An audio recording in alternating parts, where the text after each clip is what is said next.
So this one and move.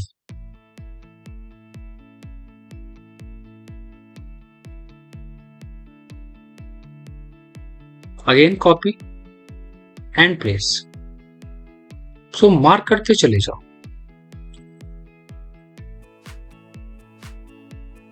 Copy करो and mirror. तो सबसे ज्यादा जो टाइम टेकिंग वाला पार्ट होता है वो होता है टैगिंग करना. तो टैगिंग को हम पहले कंप्लीट कर लेते हैं. सो हमारी जो वर्किंग होती है थोड़ा सा फास्ट हो जाती है. टाइम टेकिंग वाला पार्ट नहीं होता है हमारी वर्किंग में. And copy. So this one. तो हमने हर एक मटेरियल को एग्जांपल के लिए यहाँ पर इंडिकेट कर दिया कि कैसे आपको काम करना है. लेकिन कहने का मतलब क्या है कि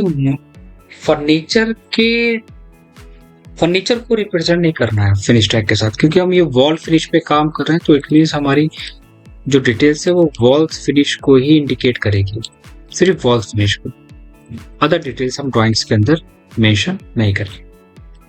ठीक है. तो आप क्या करोगे, आपके पास जितनी भी डिटेल्स हैं मतलब वॉल्स की, आप सब इंक्लूड करोगे इसमें. सारी डिटेल्स आप सेम इसी वे में ऐड करते हुए चलेंगे. पहला पॉइंट. अब सामने वाले को क्लियर नहीं होता है कि हम किस वॉल को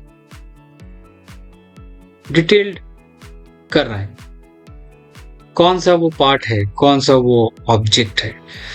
इसके लिए क्या होता है कि अगर हमने इस वॉल को फिनिश शो कराया है तो पॉइंट नंबर 1, हमें उस वॉल का कलर और उसका लाइन वेट थोड़ा सा इंक्रीज करना पड़ेगा, like this one.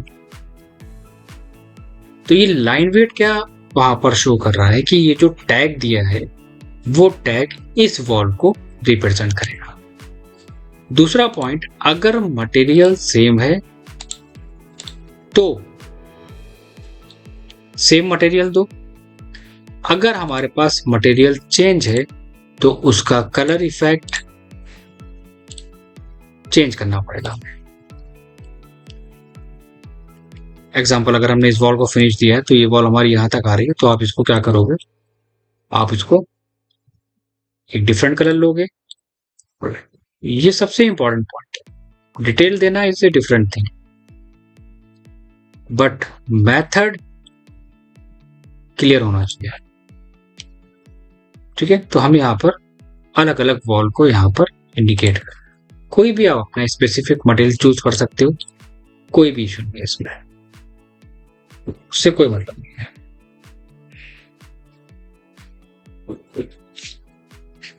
Like this one. अगर आपके पास कलर्स यहाँ पर फिनिश हो गए हैं तो आप मोर कलर पे आना. ये बहुत सारे कलर हैं, उनको आप चूज कर लेना और फिनिश कर देना. तो मैं यहाँ पर मैच करा, मैं एग्जांपल ले रहा हूँ क्योंकि जरूरी नहीं कि सारी वॉल अलग अलग हो, और हो सकता है कि इस वॉल का मटेरियल यहाँ पर डिफरेंट है, यहाँ पर डिफरेंट है, या इस वॉल पे हमने ये डिफरेंट करा है. मैच करा लेना. अगर सेम है मटेरियल तो उसको मैच करा लो, वर्क इजी रहता है. Again match. So this one and this one.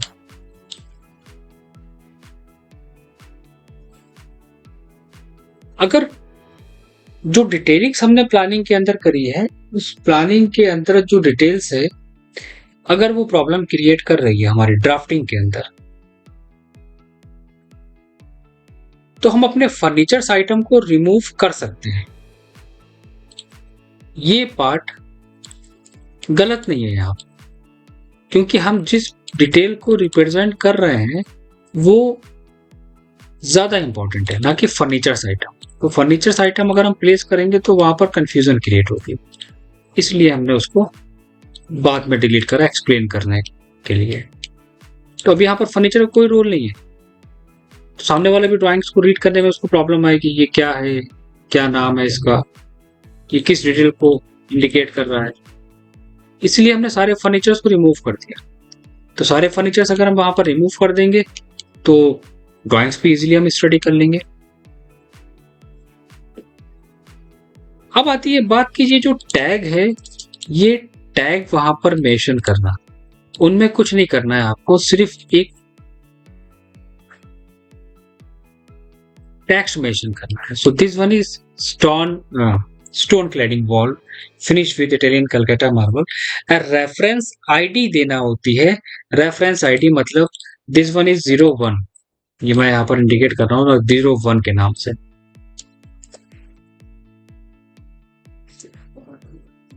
तो ये 01 की डिटेल कहाँ मिलेगी? हाँ, क्या पूछना बताइए दीपक।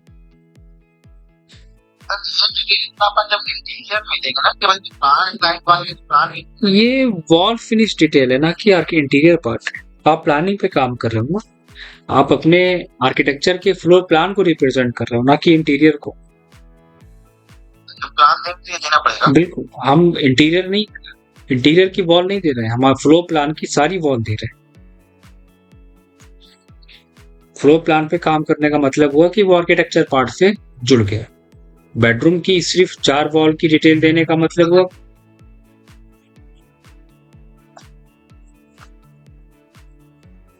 अब एग्जांपल लो, एक छोटे सा एक बात मैं कहूंगा,